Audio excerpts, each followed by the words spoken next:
Let's talk about the Giants, Stephen A. Smith. Who's to blame for the struggle? First of all of them, to be quite honest with you, from ownership to Jerry Reese to Tom Coughlin to Eli Manning.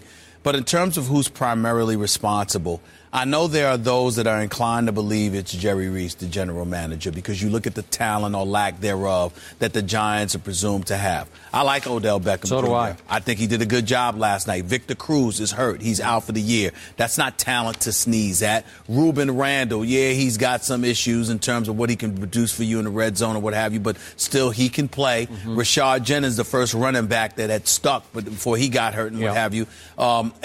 He can play. He can play. Yeah. So I don't have a problem with that. And Eli Manning is Eli Manning. If you're going to knock anybody for getting Eli Manning, I mean, what do you want me to say? He's a two-time Super Bowl champion. Did lead the league in interceptions 3 times, but he's still Eli Manning. You look on the defensive side of the ball, Prince Amukamara, obviously he's got some promise. But he's gone. But he's gone for the year. He's gone, like you say, he's gone for the year. I'm just talking about in terms of talent. So I look at some of the pieces that they have, Beeson and those guys that got hurt. I'm looking at some of the pieces that Jerry Reese put on the squad. And even though there are times where it appears he could have done a better job, I can't sit there and look at these guys and say, no, they can't play, they can't get it done.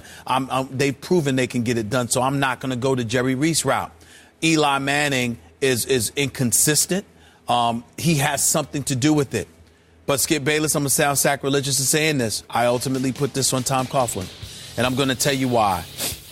I want to be very respectful when I say this because the man is a 2-time Super Bowl champion. And there are those who consider him a lock for the Hall of Fame because of those 2 Super Bowl rings.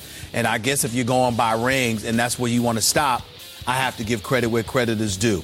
Tom Coughlin knows football. He can coach his butt off. Yep. All of this stuff is true about him. Here's the problem. The results. In the end, 5 times in 6 years, you will have missed the playoffs. And by the way, since 2011, Skip, even the year they won the Super Bowl, they squeezed in at 9-7. They did. And then they came at 9-7 again, and then 7-9, and now you're 3-5. What is that? All I'm saying is there comes a point in time we're like allergic to saying this in this business when it comes to coaches, and it really bothers me because we do it to players all the time. Yep. But there comes a time when it's your time. Yeah. It's just your time. This is not about Tom Coughlin's ability to coach. I know he can coach. This is not about questioning his accomplishments. I'm not questioning his accomplishments.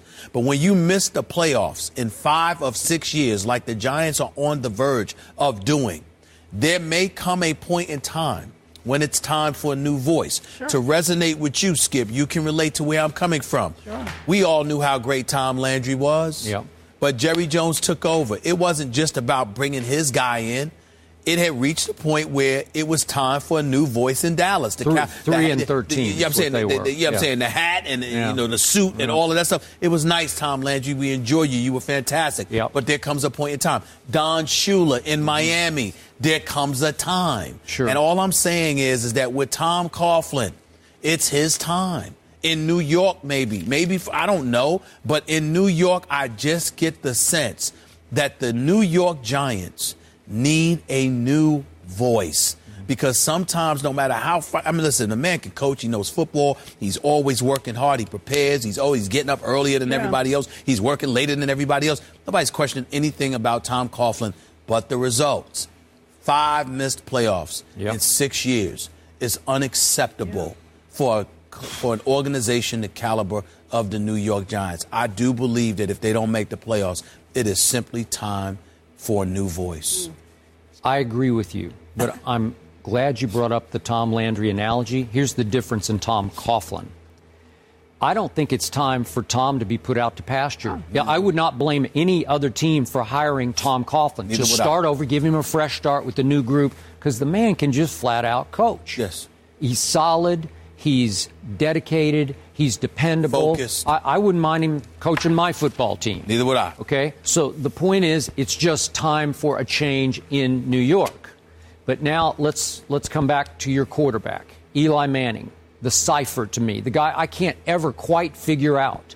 Because, as you point out, 3 times now, Eli Manning has led the NFL in interceptions. After each of the first 2 times, he bounced right back with an incredible season because they got on a late roll each time. he got on a hot roll in the postseason, and leading the league in interceptions turned into 2 Super Bowl rings. That's phenomenal. But to me, it's still an aberration. It's still outliers when you look at the grand scheme of Eli Manning. Last night, when the game started, I knew right away Eli was out of it. He's just having one of those bad Eli. There's great Eli, there's bad Eli. There's out of it Eli, and he just seemed a little off last night. No rapport. I don't know how Preston Parker got in the game, but he missed him he had 6 targets and 1 catch. They were completely on the wrong wavelength.